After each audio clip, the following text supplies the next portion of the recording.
Hello dear students, अब तक हमने जो है प्रोकैरियोटिक सेल के बारे में देखा। अब हम यूकैरियोटिक सेल के बारे में डिस्कस करेंगे।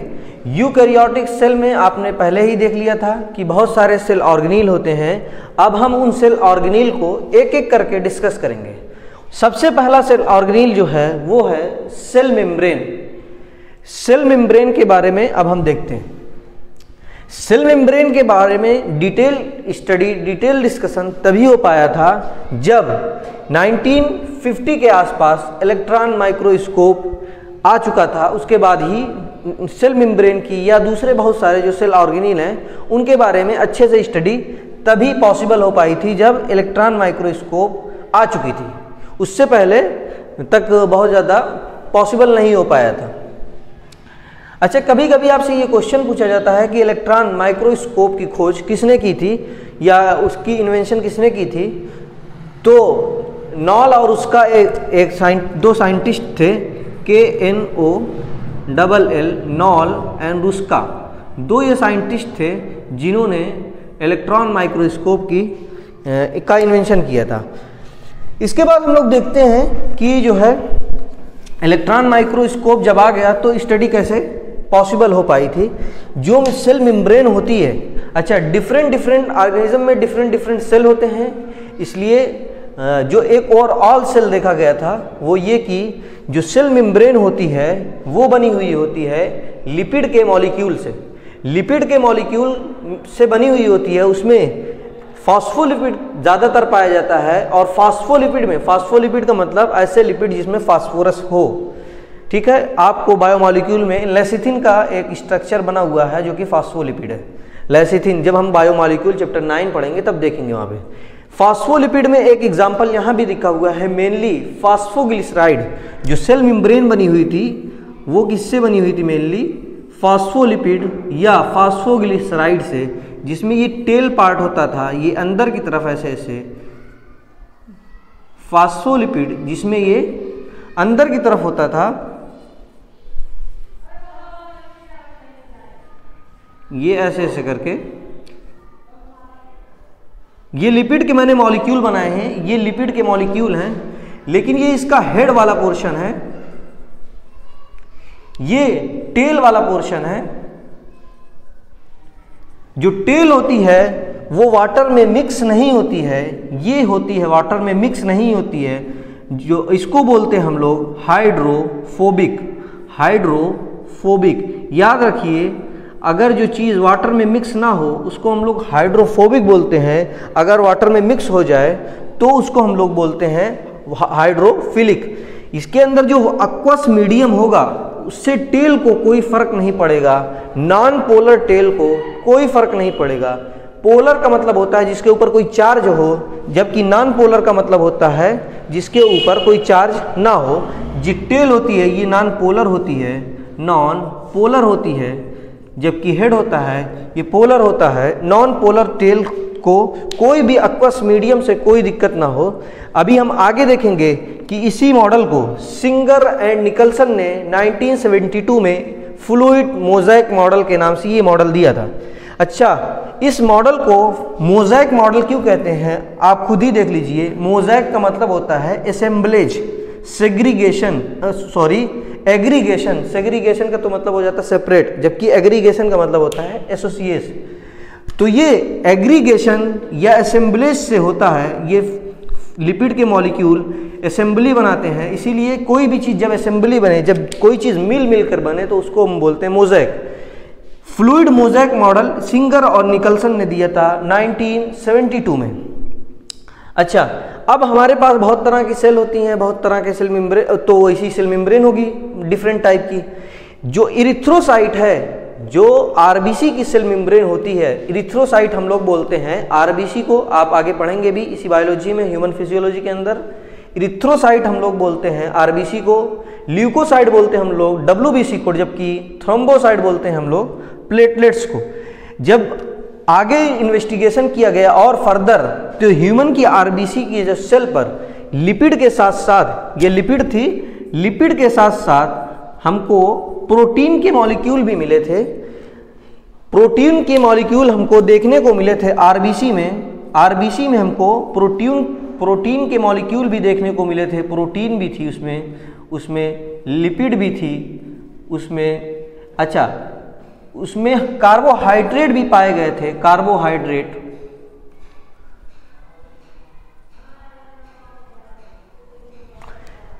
आरबीसी की मेम्ब्रेन पर प्रोटीन, लिपिड और कार्बोहाइड्रेट तीनों पाए गए थे। बहुत सारी मेम्ब्रेन के ऊपर प्रोटीन और लिपिड पाए जाते हैं। जो भी कंपोजिशन होगा वो एक फिक्स रेशियो में होगा। जो प्रोटीन का कंपोजिशन होगा उसका रेशियो कुछ होगा, जो लिपिड का कंपोजिशन होगा उसका कुछ रेशियो होगा। ये वह ratio cell to cell membrane vary करेगा। सेल की मेम्ब्रेन जैसी सेल होगी वैसा उसकी मेम्ब्रेन होगी, उसी हिसाब से उसका कंपोजिशन होगा। लेकिन यहाँ देखा गया था आरबीसी के केस में प्रोटीन का जो रेशियो होता है वो होता है 52%, जबकि लिपिड का जो रेशियो होता है वो 40%, 40 और 52 हो गए 92, 8% होता है कार्बोहाइड्रेट, 8% हमारा कार्बोहाइड्रेट होता है। अच्छा, अब हमारे पास देखिए प्रोटीन है, ये प्रोटीन भी दो तरीके की होती है। किसकी बेसिस पर, ये कैसे अरेंज है इस लिपिड के अंदर, उस बेसिस पर हमारे पास प्रोटीन दो तरीके की होती है। एक प्रोटीन होती है इंटेग्रल का मतलब जो इंटीग्रेट हो, जुड़ी हुई हो, इंटेग्रल प्रोटीन, और एक पेरिफेरल प्रोटीन। प्रोटीन हमारे पास होती है दो तरीके की, एक होती है इंटेग्रल प्रोटीन और एक होती है पेरिफेरल प्रोटीन। इंटेग्रल प्रोटीन जो होती है वो मेम्ब्रेन के अंदर कभी पार्शियली कभी टोटली धसी हुई होती है, जुड़ी हुई होती है। पेरीफेरी का मतलब होता है किनारे, पेरीफेरी जब भी आएगा उसका मतलब होता है किनारे। तो ये पेरीफेरल प्रोटीन जो होती है ऐसे करके किनारे बिल्कुल पाई जाती है, जबकि जो इंटेग्रल प्रोटीन होती है वो बिल्कुल ऐसे धसी हुई होती है। आपको बुक में ऐसे स्ट्रक्चर करके दिखाया गया होगा इंटेग्रल प्रोटीन। इंटेग्रल प्रोटीन कभी पार्शियली कभी टोटली इसके अंदर धसी हुई हो सकती है सेल मेम्ब्रेन के अंदर। तो मैंने बताया इंटेग्रल का मतलब ये होता है जो इंटीग्रेट हो, जुड़ी हुई हो, उसको हम लोग बोलते हैं इंटेग्रल। जबकि पेरीफेरी का मतलब होता है किनारा, जो चीज़ किनारे पे होती है उसको हम बोलते हैं पेरीफेरी। तो हमने देखा कि जो ये स्ट्रक्चर था, ये दिया गया था मॉडल, उसको किसने दिया था, सिंगर और निकलसन ने 1972 में, जिसको हम लोग फ्लूइड मोज़ेक मॉडल बोलते हैं। अब देखिए जो इसमें प्रोटीन पाई जाती है वो ऐसे करके लेटरल मूवमेंट शो करती है। ऐसे देखो वर्टिकल या हो जाएगा, जबकि ऐसे करके इसको हम लोग बोलते हैं लेटरल। जैसे ये हमारी ये वाली जो साइड होती है इसको हम लोग बोलते हैं लेटरल साइड, जबकि ये वेंट्रल होती है, पीछे वाली डोर्सल होती है। ये दोनों साइड हम बोलते हैं लेटरल, ये वाली साइड भी और ये वाली साइड भी लेटरल साइड। तो इसमें लेटरल मूवमेंट करती रहती है कौन, प्रोटीन। ये लेटरल मूवमेंट जो होती है, इसको मूवमेंट को हम लोग मेजर करते हैं। उस मेजरमेंट की जो टर्म होता है उसको हम लोग बोलते हैं फ्लूइडिटी। जो मेजरमेंट की जो टर्म होती है उसको हम लोग बोलते हैं फ्लूइडिटी। अच्छा, एक वर्ड उसमें लिखा हुआ है quasi fluid mosaic model. Quasi fluid का मतलब होता है, क्वासी का मतलब होता है सेमी। क्वासी जो होता है उसका मतलब होता है सेमी। क्वासी का मतलब होता है सेमी। आप अपनी बुक में लिख सकते हैं, बुक में ज़रूर लिख लीजिए ताकि क्वासी जब भी आए आपको पता चल जाए। सेमी फ्लूइड यानी ना बिल्कुल लिक्विड है ना बिल्कुल सॉलिड है, दोनों के बीच का, तो हम लोग बोलते हैं क्वासी या सेमी। यहाँ लिखा हुआ है क्वासी, ठीक है। ये जो फ्लूइड मूवमेंट होता है, फ्लूइड के अंदर जो मूवमेंट होता है, ये बहुत सारी चीज़ों में हेल्प करता है। जैसे इंटरसेलुलर जंक्शन में भी ये हेल्प करता है। इंटरसेलुलर का मतलब होता है 2 सेल, 3 सेल, 4 सेल या 2 से ज़्यादा सेल के बीच का मिलाप को हम लोग बोलते हैं इंटर। सेल है तो सेलुलर, इंटर यानी कई सेल का, जब वो हो कई सेल मिले तो इंटर बोलते हैं। इंटर का मतलब होता है एक से ज़्यादा चीज़ों का। इंटर का मतलब होता है एक से ज़्यादा चीज़ों के बीच। एक से ज़्यादा चीज़ों के बीच जब कोई चीज़ होती है उसको बोलते हैं इंटरनेशनल, इंटरसेलुलर। एक से ज़्यादा जब कोई एसोसिएशन होता है तो हम उसको बोलते हैं इंटर, ठीक है। जबकि इंट्रा एक टर्म होता है, उसका मतलब होता है एक ही के अंदर।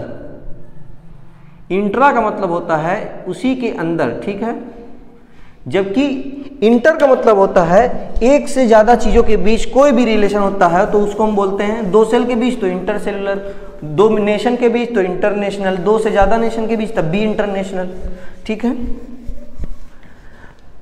उसके बाद आता है कि ये किसमें हेल्प करता है, इंटरसेलुलर जंक्शन में हेल्प करता है, सेल डिवीजन में भी हेल्प करता है, इंडोसाइटोसिस में भी हेल्प करता है, सिक्रीशन में भी हेल्प करता है।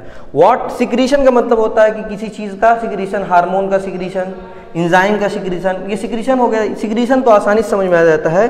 जबकि एक वर्ड आ गया है यहाँ पे इंडोसाइटोसिस। इंडोसाइटोसिस का मतलब होता है, साइटोसिस का मतलब होता है कोई चीज़ सेल अपने अंदर ले जाए, by engulfing, actively by engulfing, actively by engulfing. Engulf का मतलब होता है घोट जाए, इनगल्फिंग, एक्टिवली बाई इनगल्फिंग। किसी चीज को सेल डायरेक्ट अपने अंदर ले ले, एक्टिवली ले ले। एक्टिवली का मतलब अभी मैं एक्टिव और पैसिव बताता हूं। एक्टिवली इनगल्फिंग करके अपने अंदर ले ले, उसको हम लोग बोलते हैं इंडोसाइटोसिस। इंडोसाइटोसिस में भी हेल्प करती है ये मॉडल, फ्लूइक मोज़ेक मॉडल। अच्छा, बहुत सारे मॉडल दिए गए थे, लेकिन हमको बहुत सारे मॉडल को पढ़कर क्या करेंगे, क्योंकि एक ही मॉडल एनसीईआरटी में दिया हुआ है और यही आपसे पूछा जाएगा और सबसे फेमस भी यही है, सबसे इंपॉर्टेंट भी यही है। तो आप ये इंडोसाइटोसिस होता है बाई इनगल्फ, ठीक है। तो ये जो हम लोग फ्लूइड मोज़ेक मॉडल पढ़ रहे हैं ये सबसे इंपॉर्टेंट है और इसीलिए मैं हम लोग सिर्फ इसी को डिस्कस कर रहे हैं। बाकी सारी चीज़ों को क्या करेंगे, फालतू चीज़ जो नहीं पूछी जाएगी उससे आप ज़्यादा उसके चक्कर में ज़्यादा मत पड़िए, ठीक है। उसके बाद आता है कि ये जो सेल मेम्ब्रेन है ये होती है सेलेक्टिवली परमिएबल। मैंने इससे पहले वीडियो में बताया था permeable, totally permeable, selectively permeable और इम्परमिएबल। सेलेक्टिवली परमिएबल, इम्परमिएबल और टोटली इम्परमिएबल, ये तीन टर्म होते हैं। एक होता है परमिएबल यानी टोटली परमिएबल, परमिएबल, एक होता है सिलेक्टिवली परमिएबल, परमिएबल, एक होता है इम्परमिएबल।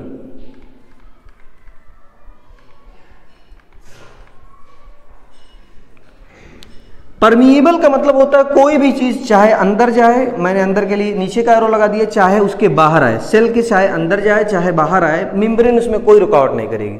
लेकिन सेलेक्टिवली परमिएबल का मतलब होता है सिर्फ सिलेक्टेड चीज ही अंदर या बाहर जा सकते हैं। यहां तो कोई भी चीज जाए, कोई भी चीज जा सकती है, कोई जाए, ठीक है। जबकि यहाँ सिलेक्टेड लोग जो सिलेक्टेड हैं वही अंदर जा सकते हैं और बाहर आ सकते हैं। सिर्फ जिनके पास होगा वही से अंदर बाहर जा सकते हैं, अदरवाइज नहीं जा सकते। जबकि इम्परमिएबल में मैंने इसको कट कर दिया है, कोई नहीं जा सकता, ना अंदर ना कोई बाहर जा सकता है। तो हमारी जो सेल मेम्ब्रेन है वो सिलेक्टिवली परमिएबल होती है बहुत सारे मॉलिक्यूल के लिए। अब यहाँ पर दो ट्रांसपोर्ट पाए जाते हैं, एक ट्रांसपोर्ट होता है पैसिव ट्रांसपोर्ट, एक होता है एक्टिव ट्रांसपोर्ट। इसके बारे में थोड़ा सा आप प्लांट फिजियोलॉजी में भी पढ़ेंगे, chapter number 1 of plant physiology. Plant physiology के पहले चैप्टर में पढ़ेंगे, जबकि एनसीईआरटी का वो 11th नंबर का चैप्टर है, उसमें आप पढ़ेंगे ट्रांसपोर्ट के बारे में। तो दो ट्रांसपोर्ट हमारे पास होता है, एक पैसिव ट्रांसपोर्ट होता है, एक एक्टिव ट्रांसपोर्ट होता है। इसके बारे में पैसिव ट्रांसपोर्ट, एक होता है active transport.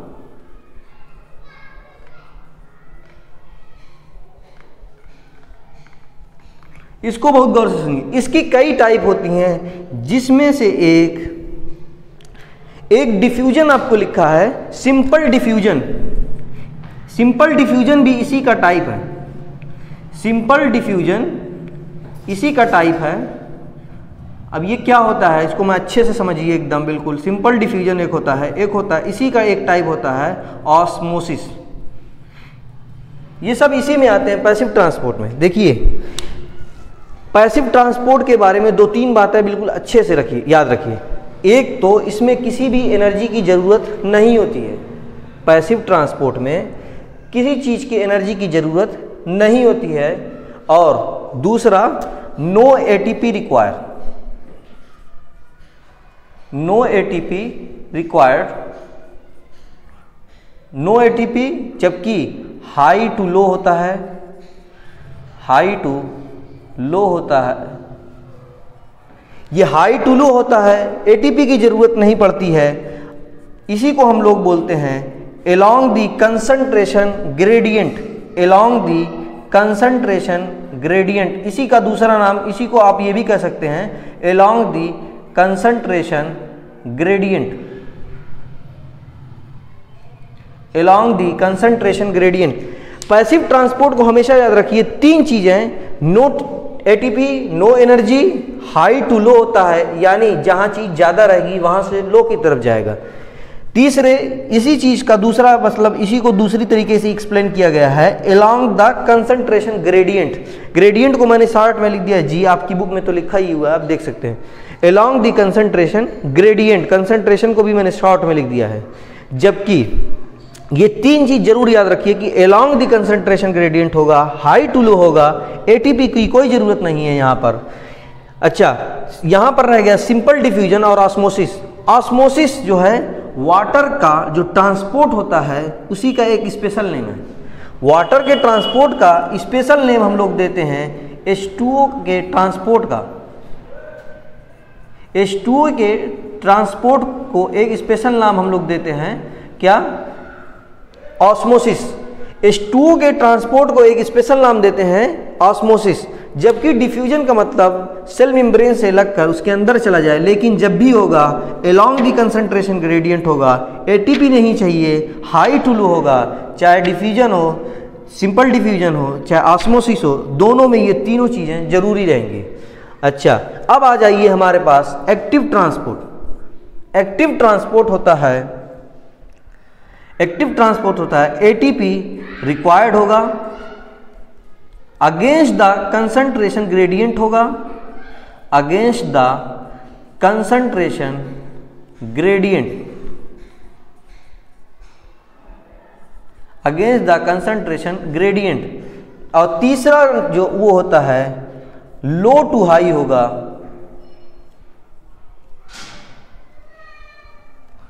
Low to high होगा। Active transport low to high होगा और एटीपी की जरूरत होगी, यहां अगेंस्ट द कंसंट्रेशन ग्रेडियंट भी होगा, एटीपी चाहिए यहां पे। एक्टिव ट्रांसपोर्ट में एटीपी चाहिए हमको, जबकि अगेंस्ट द कंसंट्रेशन क्यों चाहिए, क्योंकि ये हो रहा है low to high against the concentration, इसीलिए एनर्जी की जरूरत होगी। लो से हाई आपको जाना है तो एनर्जी की जरूरत होगी ही होगी। जैसे पहाड़ से नीचे आना, ससरा के नीचे चले आएंगे, जबकि ऊपर चढ़ने के लिए आपको बहुत सारी एनर्जी की जरूरत होगी। ऐसे ही समझिए एक्टिव ट्रांसपोर्ट। अच्छा, एक चीज और जो यहाँ नहीं होती यहाँ होती है, वो होती है, लेकिन इसमें पैसिव ट्रांसपोर्ट में कभी कभी जरूरत होती है, इसलिए मैं पैसिव में नहीं लिख रहा हूँ। वो होती है कैरियर प्रोटीन। चौथे नंबर पर कैरियर प्रोटीन, कभी कभी यहाँ भी कैरियर प्रोटीन लगती है पैसिव ट्रांसपोर्ट में भी, लेकिन इसीलिए मैंने लिखा 3 पॉइंट एकदम याद रखिए इसको डिफरेंशिएट करने के लिए कि एटीपी यहाँ चाहिए, यहाँ नहीं चाहिए, अगेंस्ट द कंसंट्रेशन ग्रेडियंट होगा, जबकि along the concentration gradient to होगा हाई टू लो होगा, जबकि यहाँ लो टू हाई होगा।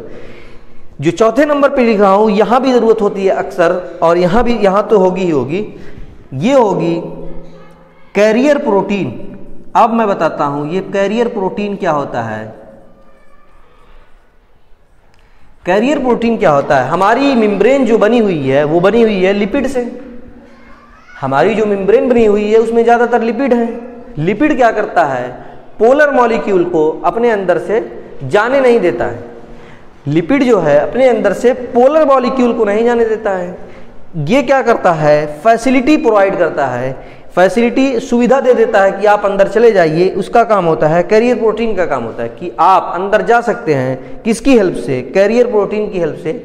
ये समझ लीजिए आपको पास दे देगा कैरियर प्रोटीन। अगर आप अंदर नहीं जा सकते तो कंसंट्रेशन ग्रेडियंट एटीपी होने के बावजूद भी जब तक कैरियर प्रोटीन नहीं होगी तब तक आप अंदर नहीं जा सकते। इसलिए इसकी भी भूमिका इंपॉर्टेंट होती है, इसका भी रोल इंपॉर्टेंट होता है कैरियर प्रोटीन का।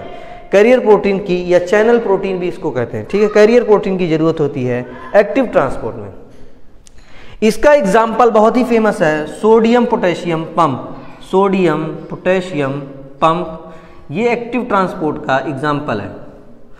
आपसे अक्सर पूछा जाता है ये सोडियम पोटेशियम पंप किसका एग्जाम्पल है, बहुत बार पूछा गया, अनगिनत बार पूछा गया। तो आज हमने सेल मेम्ब्रेन को डिस्कस किया है और उसमें जो पॉइंट है ये बेसिकली लिपिड की बनी हुई होती है। लिपिड में भी फास्फोलिपिड का मतलब जिसमें फास्फोरस पाया जाता है। फास्फोरस में पाए जाने वाला मेनली जो लिपिड होता है फास्फोग्लिसराइड होता है। बहुत सारी जब दूसरी मेम्ब्रेन को चेक किया गया तो वहाँ पे प्रोटीन भी पाई गई, कार्बोहाइड्रेट भी पाया गया। इसकी इरिथ्रोसाइट ह्यूमन आरबीसी की मेम्ब्रेन में 52% प्रोटीन होती है, 40% का लिपिड होती है, 8% कार्बोहाइड्रेट होता है। प्रोटीन जो है दो तरीके की हो सकती है, एक इंटीग्रल प्रोटीन और पेरिफेरल प्रोटीन। इंटीग्रल जो कि अंदर होगी या टोटली या तो पार्शियली, पेरिफेरल प्रोटीन हमेशा बाहरी की तरफ रहेगी। इस मॉडल को दिया था सिंगर और निकलसन ने 1972 में। ये बहुत ही इंपॉर्टेंट मॉडल और एक्सेप्टेड मॉडल है, क्वासी फ्लूइड मोज़ेक मॉडल इसको बोलते हैं। क्वासी का मतलब ये होता है सेमी। ये जो फ्लूइड मूवमेंट है ये कई चीज़ों में हेल्प करता है, सेल डिवीजन में, सिक्रीशन में, इंडोसाइटोसिस में, इंटरसेलुलर जंक्शन में और बहुत सारी चीज़ों में भी हेल्प करता है। इसके बाद हमने देखा कि हमारे पास दो तरीके के ट्रांसपोर्ट होते हैं क्योंकि हमारी मेम्ब्रेन सेलेक्टिवली परमिएबल होती है। एक पैसिव ट्रांसपोर्ट जिसमें कोई एनर्जी नहीं चाहिए, हाई टू लो होगा, अलोंग द कंसंट्रेशन ग्रेडियंट होगा। एक होगा एक्टिव ट्रांसपोर्ट जिसमें एटीपी की जरूरत होगी, अगेंस्ट द कंसंट्रेशन ग्रेडियंट होगा, यानी लो टू हाई होगा। कैरियर प्रोटीन भी चाहिए, क्यों? क्योंकि ये अपने अंदर से पोलर मॉलिक्यूल को नहीं जाने देगा। तो क्या होगा, ये कैरियर प्रोटीन जो होगी वो हेल्प करेगी कि आप अंदर चलिए। ठीक है, अच्छे से पढ़िए, खूब रिवाइज करिए। कोई पॉइंट अगर ना समझ में आए कमेंट कर दीजिए और अगर वीडियो अच्छी लगी तो लाइक करिए, सब्सक्राइब करिए, शेयर करिए। ठीक है, थैंक यू।